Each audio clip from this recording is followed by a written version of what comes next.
Okay, thank you for coming, everyone. The theme today is connecting and relating. So we're thinking about how do we recognise and express our shared humanity. And we are now going to explore this theme in the context of reframing the climate crisis. So how does the climate crisis affect social inequality? And how can we address this in our movements?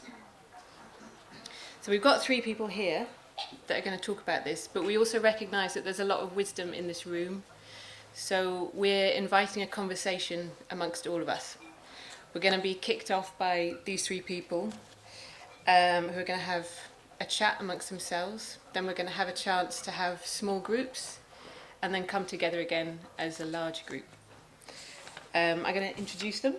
We've got Yoga Ratner at the end, who has been exploring climate breakdown since 2006, has been involved in the low carbon living and has involved in activism, Buddhist informed activism. And he wrote the book Breaking the Silence, Changing the Story, which is Buddhism versus Neoliberalism. And he's also working very hard at getting Triratna Buddhist order more engaged in the climate crisis. So hats off to him for that. And we have Amaragita, who has had a long involvement in social justice and, in her words, jumped ship to Buddhism, but now brings these two strands together and I feel has a lot of wisdom and clarity to bring to this. And then we have Stu Basden, who describes themselves as a chameleon who thinks they live in a sweet shop. And he's a co-founder of Extinction Rebellion, and has been spending the last few months running trainings across Europe. Yep. He became a climate activist in 2012, which led them to Indigenous solidarity in so-called Canada, or Turtle Island. And they wrote the paper, Extinction Rebellion is not about the climate. So that is them, and they are going to kick us off with a little conversation now.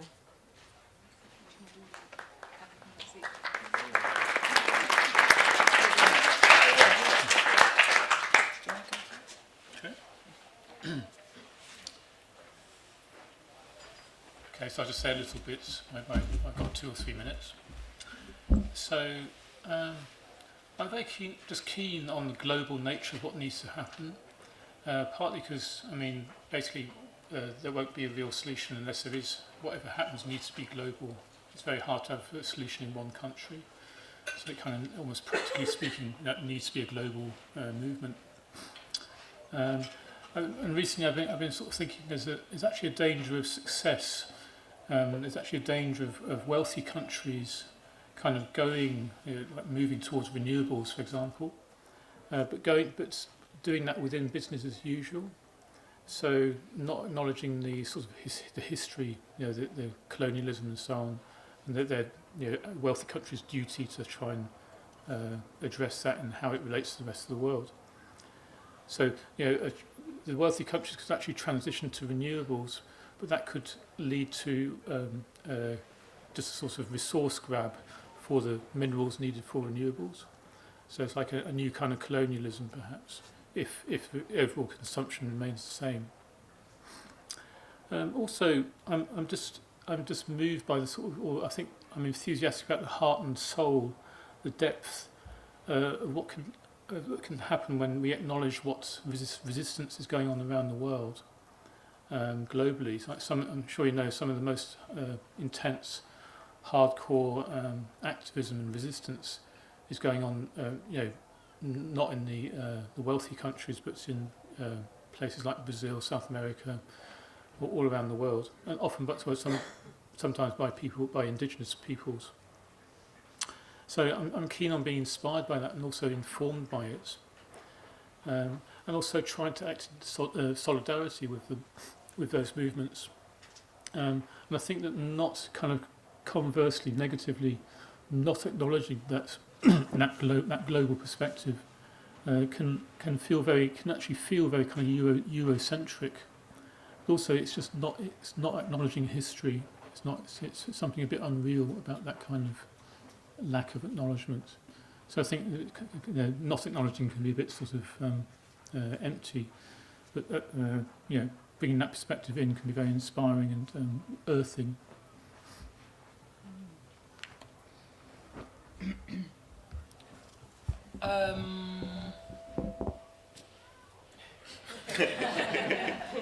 Is it my friend?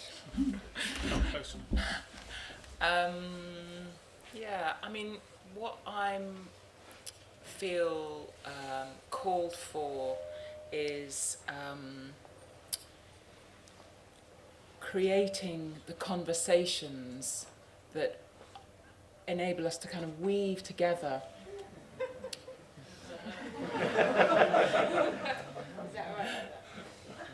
That's fine for me, but it might fall more, that's the thing. Killed by Tara. That's a good way to go.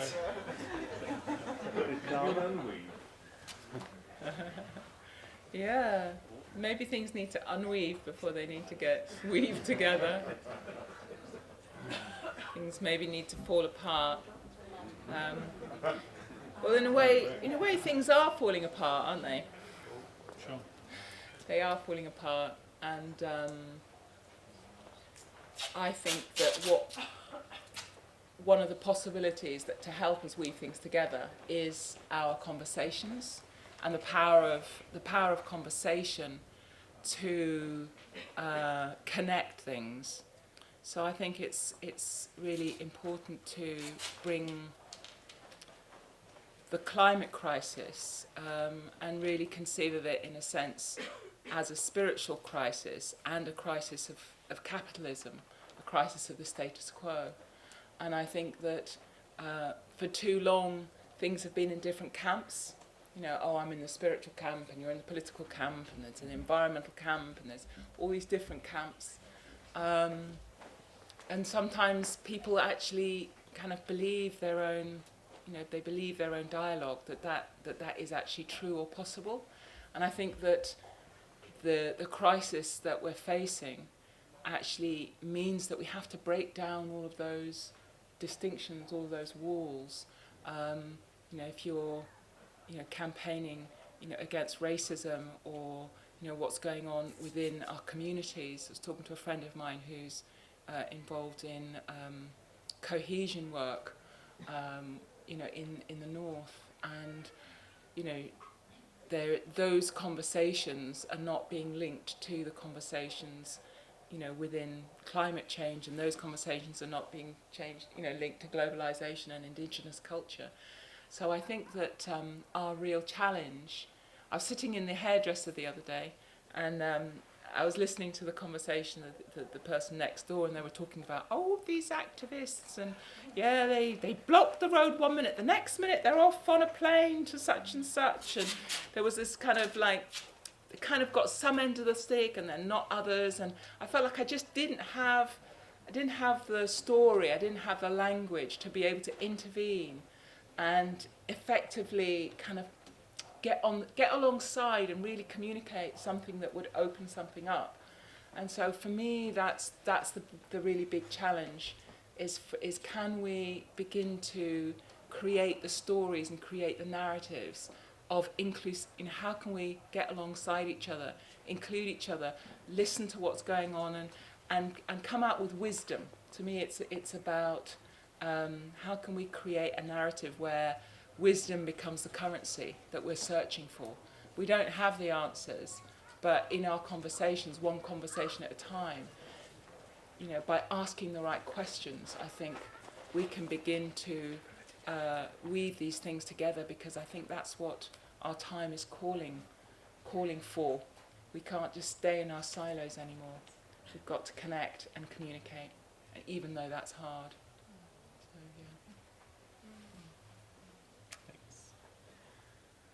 So Rosie mentioned that I wrote a blog piece that's called Extinction Rebellions, Not About the Climate. And that came out because about a year ago I was at a training and came to a new understanding of the climate emergency crisis, whatever this thing is, this event that we're in, which was to think about, if we are if we manage to get technology, let's say, and green tech in there to stop using fossil fuels, and we get other things, trees planted and suck the carbon out of the atmosphere, and we do it in this amazing way, and yet haven't dealt with our social structures that are based on oppression, then it's going to continue.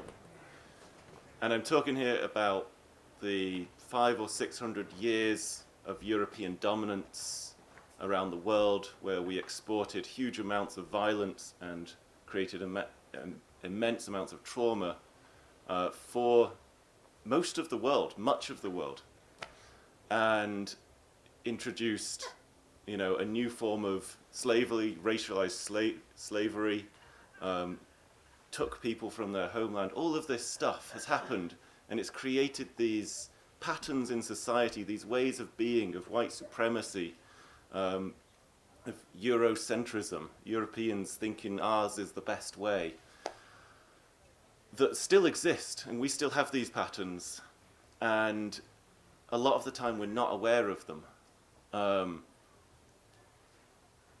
And if we are not dealing with these patterns and we solve the climate crisis, the carbon problem, or all of this stuff, then we're just going to have the same social structures, the same racial problems and all of this stuff. And so there was a person of African heritage at this conference that is not particularly excited about green technology, because green technology would just mean perpetuating the oppression that her people has been facing for centuries. And she's, yes, of course, wants the climate crisis to be, to be transformed and for life to thrive, but not in a way where she continues to receive the same amount of repression and oppression and exploitation. And so her and her community are not going to get on board, and so many communities around the world are not going to get on board with the climate movements if we're not also a movement that is trying to end these other forms of oppression. And that for me was a transformative, yeah, wow, we are not going to succeed unless we get to this part of ourselves. So in response to what you've all been saying amongst yourselves, do you want to then carry this on into a conversation amongst you? And then we'll see where we go from there.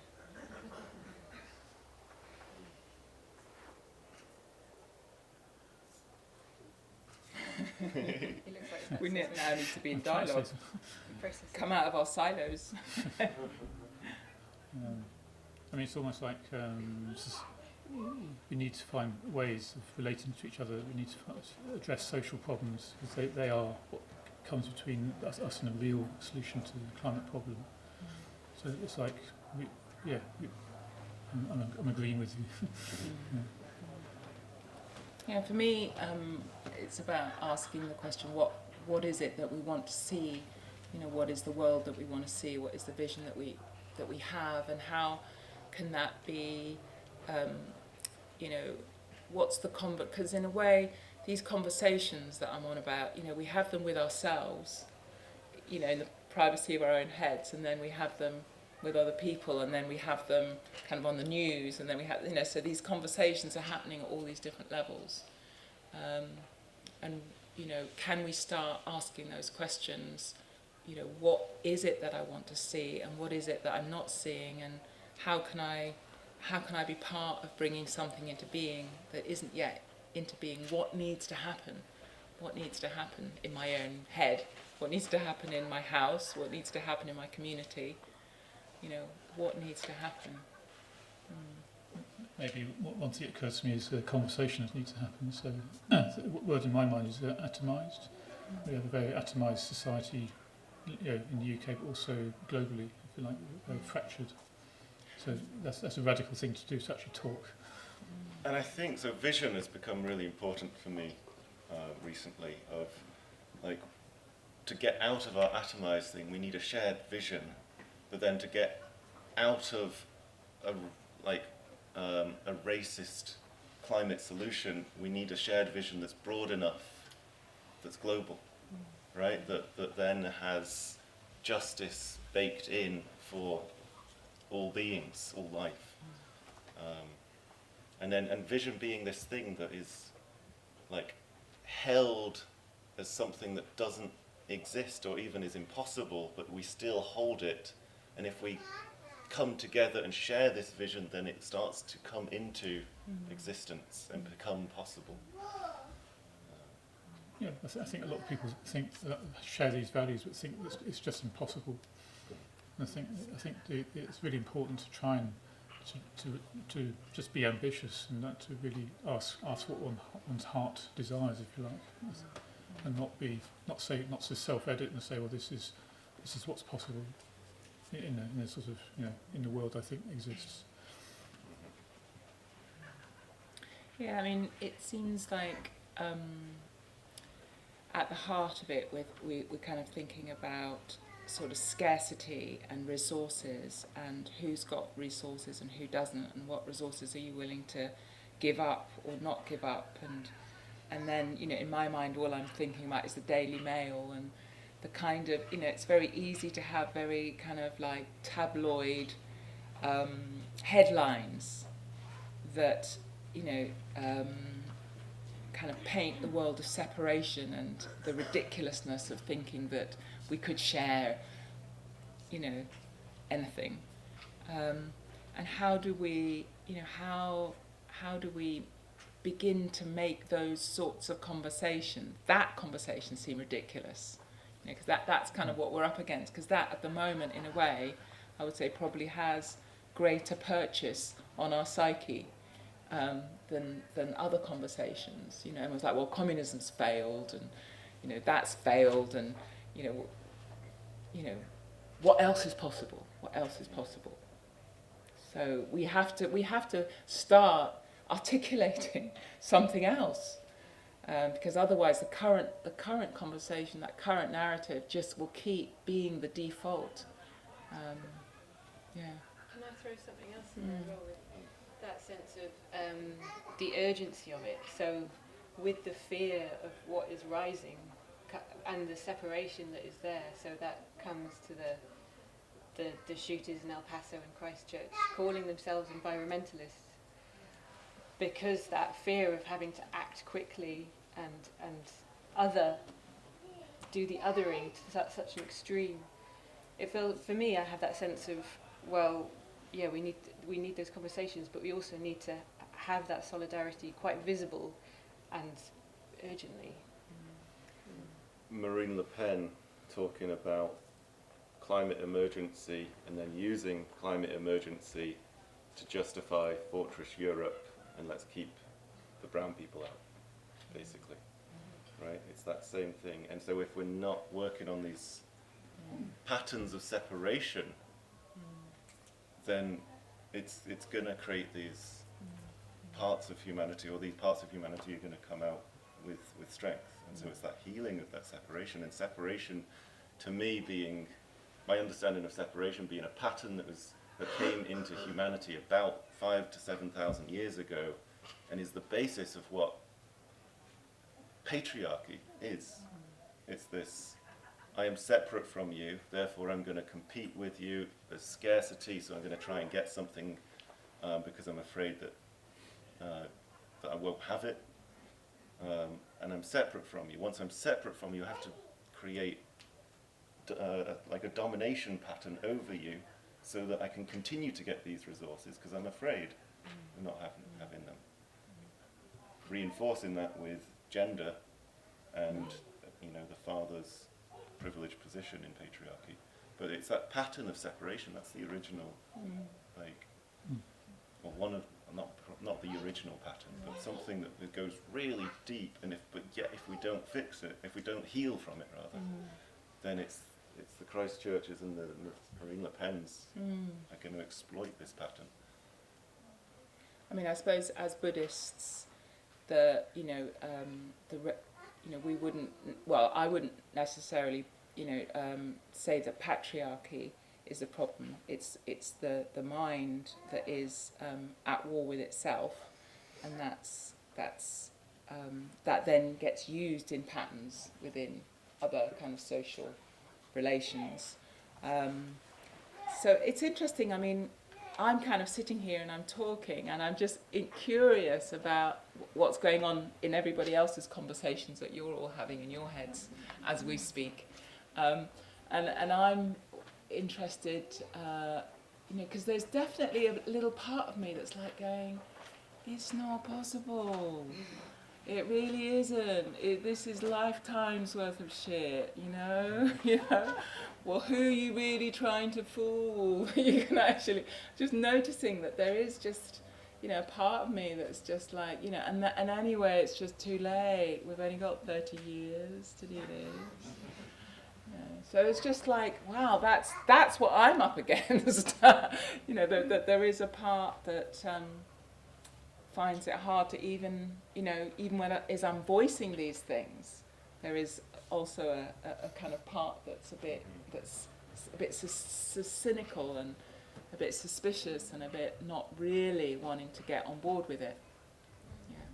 Yeah, I think that there is we are in a neoliberal culture. It's been very influenced by neoliberalism, so that the competitive and sort of greed is good. Just looking after yourself, looking after number one. But I think there is actually something very life-denying about neoliberalism. It actually denies death. Strangely enough, it actually denies the reality of impermanence. It promises this idea of like you can just keep on buying, and you're going to be. That's going to make you strong, if you like.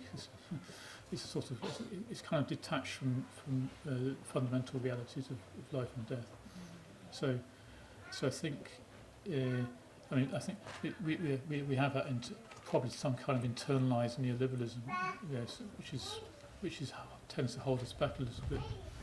So yeah, I guess we need to sort of try and work with that conditioning somehow. I mean, I also have, another part of my conversation is that we're brilliant, that we're absolutely brilliant, and that, in the right conditions, we can actually create the conditions for something to be different. And I suppose it's being able to articulate more of that and encourage the spaces in which that can happen. And I think, that would be what I'd be interested in, just encouraging us to sort of look and see what's possible for me, what's possible in my community, what's possible, where are the conversations that need to happen, and what do I need to do to resource myself to be able to have those kinds of conversations? Do I feel brave enough, and what do I need to feel braver, and what can happen as a result of those conversations? What's the practical application? What are the steps? What are the movements? What's happening that I can be part of? For me, yes, it seems terrifying, but the concept of morphic resonance has come in as a, whoa, maybe there's something here. Morphic resonance being, I'll tell the story of the blue tits. The blue tits that existed, of course, in this country for, however long they've been here. And for a century, we were putting out our milk bottles with little foil tops on our milk bottles. And the blue tits would like to get in there, but they don't know how, right? If you leave it without the top, the blue tits come and take the cream, but with the top, they can't do it. And for a century, that was going on, or I don't know how long exactly. But then, very, very quickly, suddenly the blue tits, somehow something shifted for them, and they realized they can peck through that foil. This is not an impenetrable thing. They can peck through it, and then they get the cream. And it wasn't that one blue tit learnt it and taught it and taught it and taught it and it spread. It was that all blue tits across the country suddenly could do it. And it's like, whoa, what if something happens with our consciousness? That by going really deep into our own consciousness of this stuff, and that has, I think, to be combined with the taking action in the world to model what that consciousness means in terms of serving life actively on the streets or, in the, all over.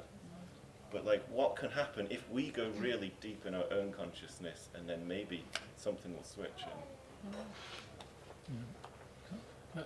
There's a book I haven't read. I've been reading a fair bit of Rebecca Solnit over the last few months, and there's a book she wrote called Paradise Built in Hell, which is her investigating, I can't remember where it was, basically a disaster happened, a natural disaster.